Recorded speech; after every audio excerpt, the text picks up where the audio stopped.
আসসালামু আলাইকুম। আপনারা জানেন গত রাতেই মুফতি আবু সাঈদ ভাইকে কোনো এক ফটিকছড়ির কোনো একটা জঙ্গল থেকে উদ্ধার করা হয়েছে। আমি মনে করেছিলাম যে ফটিকছড়ির মাজারপন্থী সুন্নিরা এই কাজটা করেছে, হয়তো তিনি মাজার বিরোধী কোনো বক্তব্য দেওয়ার কারণে। কিন্তু অবাক হলাম যে এই কাজটা করেছে এতদিন পর্যন্ত মাজলুম যে দল জামাত শিবিরের লোকেরা। এত পরিমাণ আবু সাঈদ ভাইয়ের প্রতি নির্যাতন করেছে, মানে আবু সাঈদ ভাই মাহফিল থেকে ফেরার পথে তার যে রিসিপশনের যে গাড়িটা ছিল সেখান থেকে তাকে বের করে তাকে ইচ্ছারহম মারধর করেছে। মারধর করার পর তাকে জঙ্গলে নিয়ে যাওয়া হয়েছে।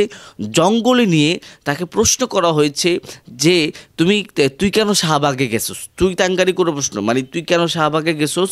শাহবাগে গিয়ে আল্লামা দেলোয়ার হোসেন সাঈদী এবং জামাতের বড় বড় নেতাদের বিরুদ্ধে ফাঁসির আদেশ মানে সেখানে আবেদন করা হয়েছে, স্লোগান দেওয়া হয়েছে, সেখানে কেন অংশগ্রহণ করছোস, এইভাবে তাকে প্রশ্ন করে তাকে সেখানেও মারধর করা হয়েছে এবং বিভিন্ন রকমের অকাত্য ভাষায় আবু সাঈদ ভাইকে গালিগালাজ করা হয়েছে। এখন এই যে প্রশ্নর ধরন যে তুই কেন শাহবাগে গেছোস, আল্লামা দেলোয়ার হোসেন সাঈদী বা জামাতের কর্মীদেরকে ফাঁসি দেওয়া, মানে ফাঁসির আবেদন যেখানে করা হয়েছে, তো এই জায়গাটায় তো আমরা বুঝতে পারি যে আসলে এই কাজটা কারা করছে।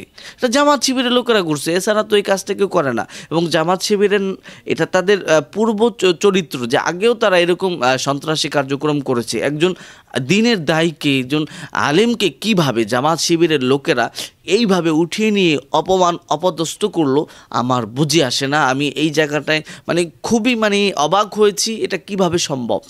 আমি আসলে বলার ভাষা নেই, একজন আলেমকে এভাবে অপমান করতে পারে। এবং আবু সাঈদ ভাই কেন শাহবাগে গিয়েছে এটা নিয়ে তিনি ভিডিও বানিয়েছেন। আর শাহবাগে তো অনেকেই গিয়েছে, কেউ মেয়ে দেখতে গিয়েছে, কেউ সেখানে পরিস্থিতি দেখতে গিয়েছে, বা কেউ সেখানে নাস্তিক মোরতাদদেরকে জানতে গিয়েছে। তো শাহবাগে গেলেই তো শাহবাগের আদর্শ গ্রহণ করা হয় না, তাই না? তারপর আবু সাঈদ ভাই কেন গিয়েছে এটা নিয়ে তিনি ব্যাখ্যা করেছে এবং এর কারণে শাহবাগে যাওয়ার কারণে তিনি মাফ চেয়েছে। এবং তিনি যে মাফ চেয়েছে তার মাফ চাওয়ার সেই ভিডিওটা জামাতের বড় বড় আলেমরা, কর্মীরা সেটা শেয়ার করে আবু সাঈদ ভাইকে ধন্যবাদ জানিয়েছে এবং আবু সাঈদ ভাইয়ের প্রতি তারা কৃতজ্ঞতা জ্ঞাপন করেছে।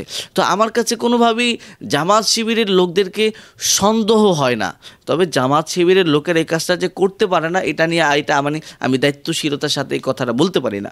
ব্যক্তিগতভাবে জামাতের যারা দায়িত্বশীল আছে, আপনারা জানেন যে অনলাইন টকশোর মাধ্যমে অনেক জামাতের কর্মীর সাথে আমার পরিচয় আছে, দায়িত্বশীল নেতাকর্মীদের সাথে আমার পরিচয় আছে, জামাতের বড় বড় আলেমদের সাথে ব্যক্তি বিশেষ আমার পরিচয় আছে, জামাতের অনেক কর্মীদের সাথে আমার ভালো পরিচয় আছে। কিন্তু তাদেরকে দেখে কখনই আমার মনে হয় নাই যে তারা এরকম নিচু মন মানসিকতা রাখে। তবে জামাতের মধ্যে এটা সত্য যে কিছু কর্মী আছে ফকিন্নি টাইপের মন মানসিকতা রাখে, উগ্র মন মানসিকতা রাখে। এটা শুধু জামাতের লোকদের মধ্যেই কিছু আছে এরকম না, প্রত্যেকটা দলের মধ্যেই এরকম আউল ফাউল উগ্র কিছু মন মানসিকতার ছেলেপেলে থাকে। তো আমি এই জায়গাটা দায়িত্ব নিয়ে বলতে চাই না যে আসলে এটা জামাতের লোকেরা করে নাই।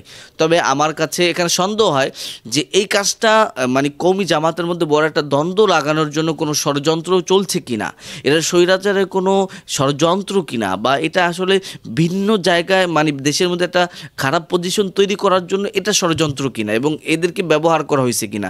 এবং এই ষড়যন্ত্র করেই এই টাইপের প্রশ্ন করে জামাতকে প্রশ্নবিদ্ধ করার জন্য বা জামাতের সাথে কওমিদের সাথে আমি যেটা বললাম যে বড় একটা দ্বন্দ্ব লাগানোর জন্য এই কাজটা করা হয়েছে কিনা, এটাও কিন্তু হতে পারে, এটাও কিন্তু হইতে পারে। আমি বারবার বলতেছি এই জায়গাটা আপনারা প্লিজ লক্ষ্য করবেন যে এখানে কোনো ষড়যন্ত্র আছে কিনা। এক নম্বর হচ্ছে কি জামাত শিবিরের লোকেরা এই কাজটা করতে পারে, যদি করে তারাই করবে, আর যদি তারা না করে তাহলে আমি মনে করি যে এখানে একটা ষড়যন্ত্র চলছে, স্বৈরাচারের একটা ষড়যন্ত্র জামাত এবং কওমের মাঝে দ্বন্দ্ব লাগানোর জন্য তারা করছে, এটা হতে পারে। এই জন্য আমি জামাতের লোকদেরকে বলবো যে আপনারা যদি আপনাদের দায় এড়াতে চান অবশ্যই প্রশাসনকে আপনারা সাহায্য করবেন।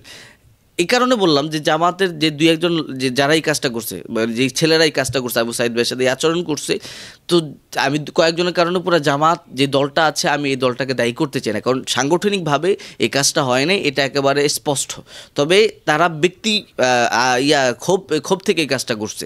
তো এরা যদি জামাতের কর্মীও হয়, জামাতের উচিত এদেরকে খুঁজে বের করে এদেরকে বহিষ্কার করে এদের উচিত শাস্তি দাবি করা। যদি জামাত এই কাজটা করতে পারে আমি মনে করি যে জামাত এই দায়টা এড়াতে পারবে।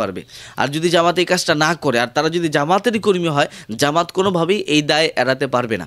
এবং এটা যদি স্বৈরাচারের ষড়যন্ত্র হয় বা দেশকে খারাপ পজিশন তৈরি করার জন্য একটা ষড়যন্ত্র হয়, তাহলে অবশ্যই এখানে সেটা খতিয়ে দেখা দরকার। তবে এই কাজটা যারা করেছে তাদেরকে খুঁজে বের করে উচিত শাস্তি দিতে হবে। কোনোভাবেই এদেরকে মাফ করা যাবে না। একজন আলেমকে এইভাবে অপমান অপদস্থ আমরা মেনে নেওয়া নেব না। আর যদি পরিপূর্ণভাবে তদন্ত করা না হয়, এখানে যদি কোনো রকমের অলসতা কার্পণ্য করা হয়, আমরা এটার বিরুদ্ধে অবশ্যই প্রতিবাদ করব। কোনোভাবেই এটা আমরা ছাড় দেব না। তবে আমরা অবশ্যই দাবি জানাই যে এই কাজে জামাতকে প্রথমেই এগিয়ে আসতে হবে, জামাত যদি তাদের দায় এড়াতে চায়। এবং আমি ব্যক্তিগতভাবে জামাতকে সন্দেহ করি না, তবে আমি দায়িত্ব নিয়েও বলতে চাই না যে জামাত এই কাজটা করছে কিনা।